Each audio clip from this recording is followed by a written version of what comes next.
Students, welcome to Missile Classes. मैं आज आपके सामने लेकर आया हूं बहुत ही इंपॉर्टेंट क्वेश्चन। अगर आप हिंदी कोर लेकर स्टडी कर रहे हैं तो आपके सामने मैं बहुत इंपॉर्टेंट क्वेश्चन लेकर आया हूं, चाहे वो ब्लूप्रिंट का एग्जाम हो चाहे वो फाइनल एग्जाम हो। Top of the most important है, जहां पे आज हम लोग बेहतरीन तरीके से सब्जेक्टिव प्लस ऑब्जेक्टिव क्वेश्चन में आज आपको बताने वाला हूं। और जिस टॉपिक के बारे में आज हम लोग बात करने वाले हैं, इस टॉपिक से रिलेटेड आपके पेपर में 6 मार्क्स का क्वेश्चन छपेगी। कितने मार्क्स का?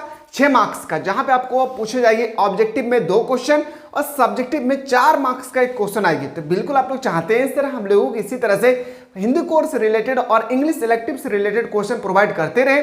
तो एक बार जल्दी से कमेंट सेक्शन में कमेंट करें कि सर हम लोग एवरीडे क्वेश्चन प्रोवाइड करते रहें। और आप में से कोई ऐसे स्टूडेंट है जो अभी तक हमारे ऐप को डाउनलोड नहीं किए हैं, मिसाइल क्लासेस के ऐप को प्ले स्टोर से डाउनलोड करें और बेहतरीन तरीके से आप वहां पर जाकर आर्ट्स की तैयारी कर सकते हैं। तो चलिए लेट नहीं करते हैं, सबसे पहला क्वेश्चन आते हैं डायरी के पन्ने। देखिए ये जो आज हम लोग जो इस टॉपिक में जो डिस्कस करेंगे वो डायरी के पन्ने होगी। क्या होगी? डायरी के पन्ने, जो आप लोगों का वितान भाग का चैप्टर नंबर 4 है, जो बहुत इंपॉर्टेंट है। इंपॉर्टेंट नहीं बल्कि top of the most important है। एक एक क्वेश्चन को ध्यानपूर्वक देखिए। ये स्टोरी जो है ना, जब हमारे द्वितीय विश्व युद्ध हुई थी उस समय का लिखा हुआ एक कहानी है, जिसमें हम लोग बोल सकते हैं एक होगा एन फ्रैंक, जो बिल्कुल छोटी थी, उसके बड़ी बहन का नाम ब्रिगेड थी और एक उसकी गुड़िया थी किट्टी, उसकी गुड़िया का नाम था। आज हम लोग इसमें बेहतरीन तरीके से समझते हैं। पहला क्वेश्चन नंबर 1 आपसे पूछे गए हैं कि डायरी के पन्ने के लेखक कौन है। सबसे इंपॉर्टेंट क्वेश्चन कि डायरी के पार्ट के जो लेखक है ये आपसे पूछे गए हैं। तो बिल्कुल सही उत्तर हो जाएगा, क्या होगी? एन फ्रैंक इसका राइट आंसर हो जाएगी। क्या होगी? एन फ्रैंक ने ही लिखा था डायरी के पन्ने।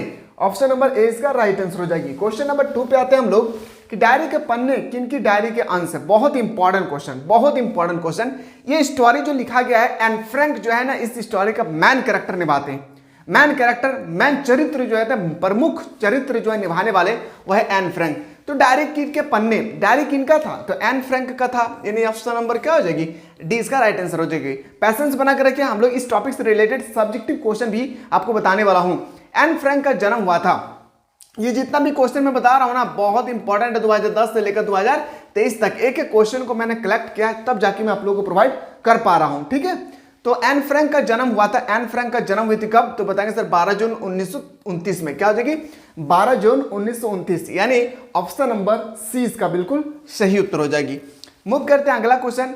एन फ्रैंक को किस चरित्र चित्रित कृति का हिंदी रूपांतरण डायरी के पन्ने है? यानी डायरी के पन्ने जो है हिंदी रूपांतरण किसका है, ये आपसे यहाँ पे पूछे गए हैं। तो बिल्कुल याद रखिएगा, the diary of a young girl, बहुत इंपॉर्टेंट। और ये क्वेश्चन 2022 के पेपर में छपे हुए थे, याद रखिए। क्या हो जाएगी? The diary of a young girl. कहां से लिखे गए? तो बताएंगे सर डायरी के पन्ने का हिंदी रूपांतरण है, यानी ऑप्शन नंबर क्या हो जाएगी? ए इसका बिल्कुल सही उत्तर हो जाएगी। क्वेश्चन नेक्स्ट पे आते हैं। The diary of an young girl मूल रूप से किस भाषा में लिखी गई है और कब प्रकाशित हुई थी? देखिए कब ये जो मूल लिखी गई है, जैसे डायरी के पन्ने का जो इंग्लिश का रूपांतरण है, इसका क्या है? डायरी का the diary of a young girl, ये इंग्लिश मीडियम पे। अगर हिंदी में इसको कन्वर्ट करो तो डायरी के पन्ने, ये आपसे पूछे गए। तो ये किस भाषा में हुई थी? याद रखिएगा, तो मैं बता दूं इसका राइट आंसर होगा डच भाषा में। क्या हो जाएगी? डच भाषा में हुई थी। वो भी कब? 1947, जब भारत आजाद हो रही थी उस समय का। ऑप्शन नंबर क्या हो जाएगी? ए इसका बिल्कुल सही उत्तर हो जाएगा। क्वेश्चन नेक्स्ट पे आते हैं। एन फ्रैंक के संबंध में निम्न में से कौन सा कथन सत्य है? इसमें से 4 स्टेटमेंट दिए गए हैं आपसे, ठीक है, और चारों में से कौन सा ऐसे स्टेटमेंट है जो करेक्ट है, बाकी सब क्या है? रॉन्ग है, ये आपसे पूछे गए हैं। ठीक है, और समय जो आप लोगों का जो है ना, फाइनल एग्जाम का समय बहुत ही नजदीक आ चुका है। आप लोग अपने समय को वेस्ट कहीं भी ना करें। अपने दोस्त, फैमिली वगैरह कुछ भी रिलेशनशिप में है, कुछ नहीं करना है फिलहाल। 1-2 महीना के लिए अपने दिल की कमरे को और अपने दरवाजा के कमरे को बंद कर लेना है और बेहतरीन तरीके से आपको स्टडी करना है। तो देखिए एन फ्रैंक के अनुसार इनका जन्म जर्मनी के फ्रैंकफर्ट शहर में हुआ था। ये बिल्कुल सही है, ये सही है। इनकी डायरी अंग्रेजी में 1952 ईस्वी में the diary of a young girl, ये भी बिल्कुल सही है। इनकी मृत्यु नाजिया के यातना गृह में 1947 में 45 में हुई थी, ये भी बिल्कुल सही है। इन ऑप्शन नंबर क्या हो जाएगी? ऑप्शन नंबर डी इसका राइट आंसर हो जाएगा, उपयुक्त सभी। क्वेश्चन नंबर नेक्स्ट पे हम लोग आते हैं। सर एन फ्रैंक की डायरी के संबंध में निम्न में से कौन सा कथन सत्य है? अब आपसे पूछेंगे डायरी जो है ना, डायरी जो एन फ्रैंक का जो डायरी है, इसमें आपसे पूछेगी कौन से स्टेटमेंट है जो सत्य है, ये आपसे पूछेंगे। तो यह डायरी यहूदी पर ढाए गए जुल्मों का एक जमीतन दस्तावेज है, बहुत इंपॉर्टेंट है। जब याद रखिएगा ये जो डायरी के पन्ने हैं ना, जो यहूदी लोग हैं काफ़ी ज़्यादा उसको क्या कर रहे थे, काफ़ी ज़्यादा यहूदी पर ढाए गए, यानी लोग जो है ना नाजी लोग, जो नाजी लोग हैं वो लोग जो है यहूदी पर काफ़ी ज़्यादा जुर्म करते थे। उस जुर्म को जो एन फ्रैंक जो है ना अपनी डायरी पे लिखते रहते थे। तो ये बिल्कुल सही है। इस डायरी में भय, भूख, प्यास, मानवीय संवेदना, प्रेम, घृणा, युद्ध की पीड़ा, अकेलापन सभी कुछ है, बिल्कुल ये भी सही है। सारा का सारा चीज़ यहाँ पे वर्णन किए गए थे। पॉइंट 3 पे आते हैं सर, डायरी में बाहरी दुनिया से अलग अलग पड़ जाने की पीड़ा है, बिल्कुल ये भी सही है। ऑप्शन नंबर क्या हो जाएगी, ऑप्शन नंबर डी इसका राइट आंसर हो जाएगी। Option number D is the उपयुक्त सभी। क्वेश्चन नेक्स्ट है कि एन फ्रैंक एवं उनके परिवार के सदस्य किसके भय से अज्ञातवास में चले गए थे, बहुत इंपॉर्टेंट। ये क्वेश्चन 2019 के पेपर में एक बार छपा हुआ था, आपसे पूछे गए थे ये क्वेश्चन कि एन फ्रैंक जो थे ना कि उनके परिवार का पूरा सदस्य जो भी थे, उनके बड़ी बहन, छोटी बहन, जो भी उसके मदर फादर जो भी थे, वो एक भय के कारण, डर के कारण जो है ना अज्ञातवास चले गए थे। कहाँ पे, अज्ञातवास में चले गए थे। तो वो चले गए थे, कौन सा अज्ञातवास था बताएंगे, तो बताएंगे सर नाजी सैनिक का, याद रखिएगा। उनके परिवार के सदस्य किसके भय से, तो बताएंगे नाजी सैनिक के। नाजी सैनिक के भय के कारण जो ही है वो क्या हुए थे, कौन, एन फ्रैंक का पूरा परिवार, वो नाजी सैनिक के कारण ही एक अज्ञातवास में चले गए थे। ऑप्शन नंबर 20 का राइट आंसर हो जाएगी। अगला क्वेश्चन है आपसे, एन फ्रैंक का परिवार किस वर्ष अज्ञातवास पर चले गए थे, किस वर्ष पर चले गए थे, 1942। क्या हो जाएगी, 1942, 1942। ऑप्शन नंबर सी इसका सही उत्तर हो जाएगी। क्वेश्चन नेक्स्ट है, निम्न में से कौन सा कथन असत्य है, इसमें से एक स्टेटमेंट गलत है, बाकी तीनों ऑप्शन क्या है, सही है। चलिए देखते हैं। एन फ्रैंक के परिवार के अज्ञातवास का तत्कालीन कारण उनकी बड़ी बहन मार्गट को central office for joint agreement से आया बुलाया था, बिल्कुल सही बात है, ये बिल्कुल सही है। लेकिन आपसे पूछा गया असत्य। गोपनीय स्थान एन फ्रैंक के पिता ओटो फ्रैंक के कार्यालय के इमारत में पीछे की तरफ 2 मंजिलें थी, बिल्कुल ये भी सही है। गोपनीय स्थान में पहुंचने की सीढ़ी अलमारियों के एक कतार के पीछे छिपी हुई थी, ये भी बिल्कुल सही है। यानी ऑप्शन नंबर क्या हो जाएगी, ये स्टेटमेंट बिल्कुल रॉन्ग है। ऑप्शन नंबर क्या हो जाएगी, डी इसका राइट आंसर हो जाएगी।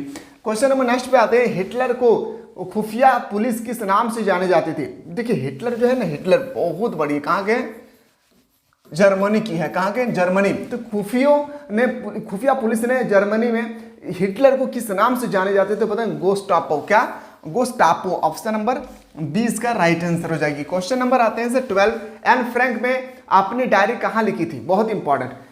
एन फ्रैंक जो है वो अपनी डायरी कहाँ लिखी थी, जब उसको पूरा डर, भय, भूख, प्यास सारा चीज उनको समझ में आने लगा कि बिल्कुल ये हम लोगों पर, यहूदी पर जुर्म हो रहे हैं, तब उन्होंने एक अज्ञातवास में चले गए थे 1942 में। उसी समय उन्होंने लिखा था क्या, एन फ्रैंक की डायरी। तो कहाँ पे, तो बताएंगे सर अज्ञातवास। ऑप्शन नंबर ए इसका राइट आंसर होगी। पैसेज बनाकर रखिए, मैं जस्ट आपको सब्जेक्टिव क्वेश्चन भी बताने वाला हूं। एन फ्रैंक के संबंध में कौन सा कथन सत्य है, आपको बताना स्टेटमेंट सही है।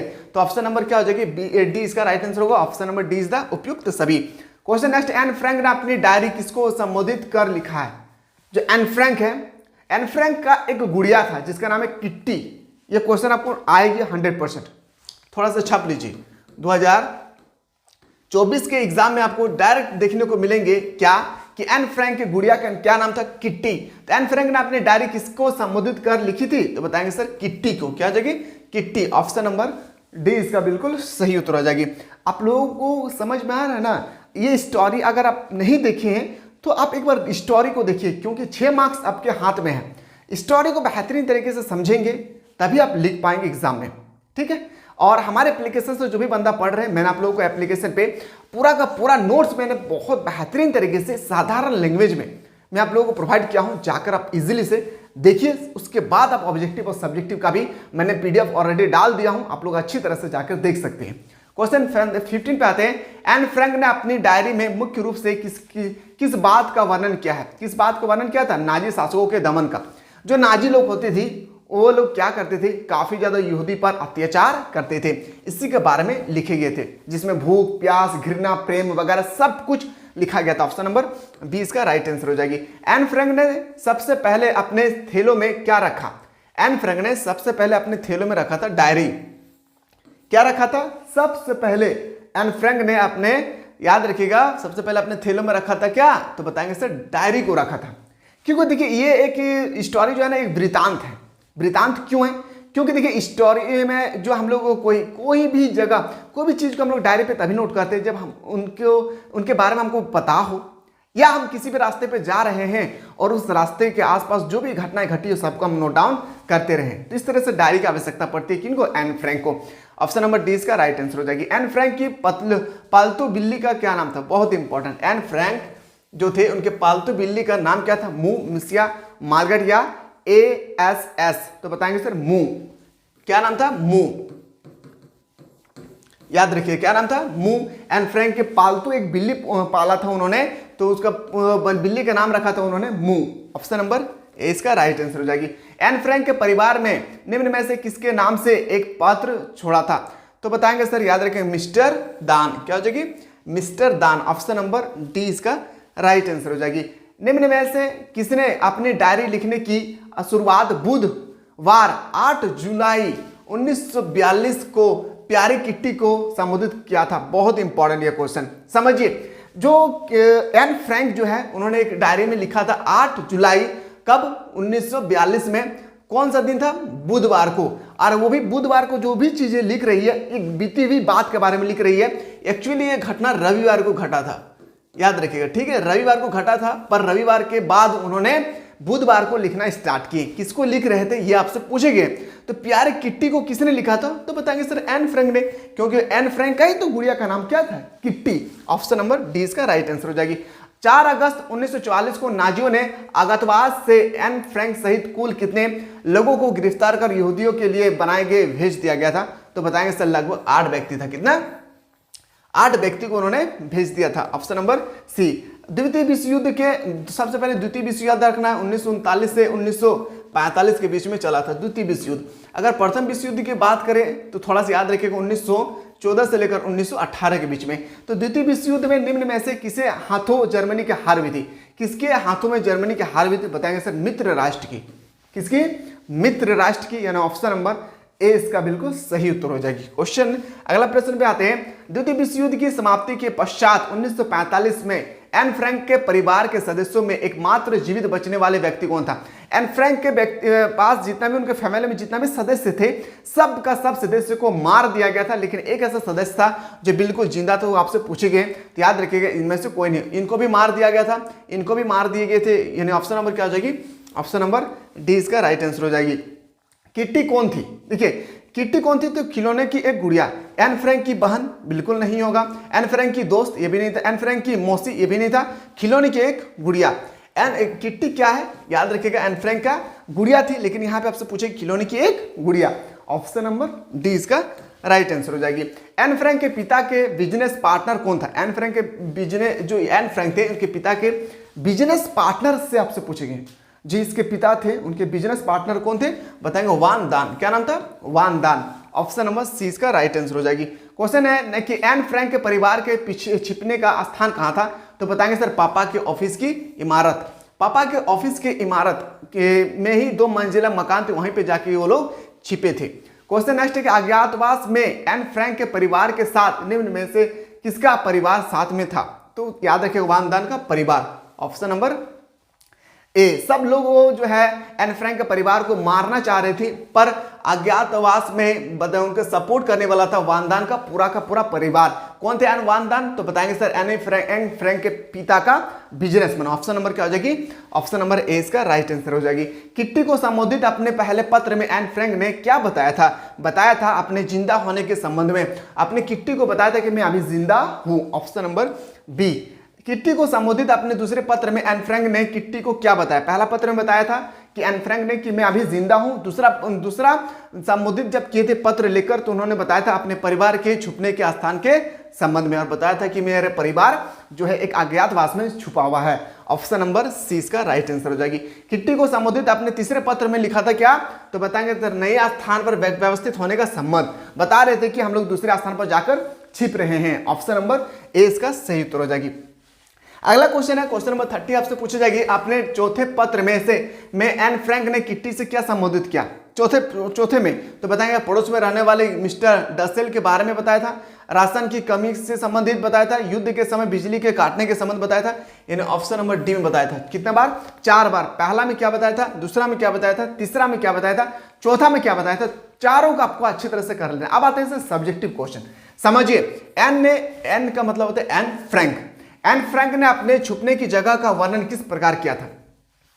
एन फ्रैंक ने अपने छुपने की जगह का वर्णन कुछ इस प्रकार किया। किस प्रकार? समझिए, तल मंजिल पर बना पड़ा सा गोदाम काम करने की जगह और भंडार के रूप में इस्तेमाल होता है। कहां पे छुपा हुआ था? समझिए, तल मंजिल पर बना बड़ा सा गोदाम काम करने की जगह और भंडार घर के रूप में इस्तेमाल होता है।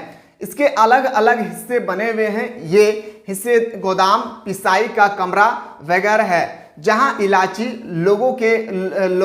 लौंगे और काली मिर्च वगैरह पीसे जाते हैं। गोदाम के दरवाजे से ही सटा हुआ एक बाहर का दरवाजा है, जो ऑफिस का प्रवेश दरवाजा के एकदम अंदर की तरफ एक दूसरा दरवाजा है, और उसके पीछे सीढ़ियां हैं। सीढ़ियां ऊपर चढ़ते तो एक और दस्तावेज दरवाजा आता है, जिस पर आर पार दिखाई ना देने वाले कांच की खिड़की लगी है। इस पर काले अक्षर में कार्यालय लिखा हुआ है। यही आगे वाले बड़ा यानी फ्रंट ऑफिस है। ठीक है, तो एन फ्रैंक ने अपने छुपने की जगह का वर्णन किस प्रकार किया है? आपको आंसर आपको इसी तरह से लिखना है। अगला क्वेश्चन अगर आपसे पूछा जाएगा, एन फ्रैंक का परिवार अज्ञातवास में क्यों चले गए थे? यह क्वेश्चन 2024 के पेपर में छपेगी आपसे। एन फ्रैंक का परिवार अज्ञातवास में हिटलर के अत्याचार, हिटलर जो थे ना बहुत गंदा इंसान था। उन्होंने बहुत मतलब क्या बताऊं, इसके बारे में जब हिस्ट्री स्टडी करेंगे तो आपको पता चलेगा कि ओरिजिनल में हिटलर कितना गंदा इंसान था। तो हिटलर के अत्याचारों से बचने के लिए चला गया था, क्योंकि एन फ्रैंक का परिवार यहूदी था, और जो है हिटलर जो यहूदी पर काफी ज्यादा अत्याचार कर रहे थे। हिटलर यहूदी लोगों से नफरत किया करता था और वह दुनिया से यहूदी लोगों को मिटा देना चाहता था, जिस कारण से एन फ्रैंक का सारा परिवार जो है वो जाकर एक अज्ञातवास में एक 2 मंजिले के मकान थे, उसके नीचे मंजिल पे जाकर छिप गए थे। ठीक है, तो आशा करते हैं मेरे प्यारे कि आप लोगों को समझ में आ गया होगा। आप लोग सेट 2 आप लोगों को फाइनल एग्जाम के रिगार्डिंग हो या ब्लूप्रिंट के रिगार्डिंग सेट 2 अगर आप लोग चाहते सर इसी तरह से हम लोग को इंपॉर्टेंट क्वेश्चन करवाते रहे, तो जल्दी से आप लोग कमेंट सेक्शन खुला हुआ है, कमेंट करना ना भूलें। मिलते हैं नया वीडियो में।